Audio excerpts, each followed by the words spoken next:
Bonsoir les amis, bonsoir tout le monde et surtout bienvenue une fois de plus sur votre chaîne d'information préférée, la Pitiata.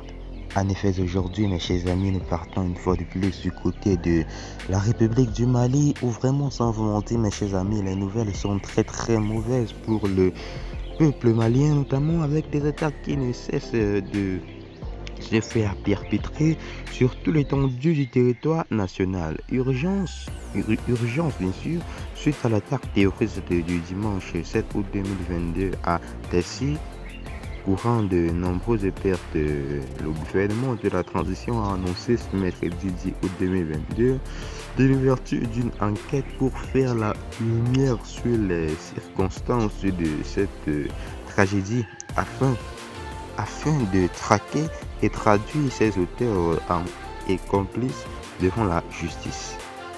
C'est ce qui ressort dans un communiqué du gouvernement rendu public ce 10 août, a signé son porte-parole, le colonel Abdoulaye Maïga.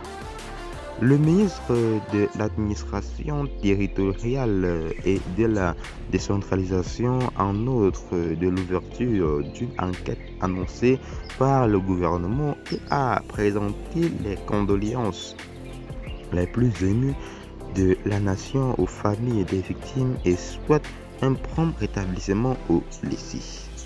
Ainsi, en cette douloureuse circonstance, le président de la transition et son gouvernement, associant l'ensemble du peuple malien, condamnant énergiquement cette agression lâche et barbe ayant occasionné des victimes civiles et militaires ainsi que des dégâts matériels, a-t-il déclaré sur la télévision nationale.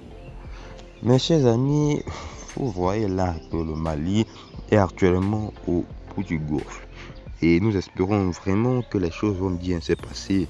Allez, là c'est la fin. Abonnez-vous massivement et à tout à l'heure pour une nouvelle partie d'information. Bye bye.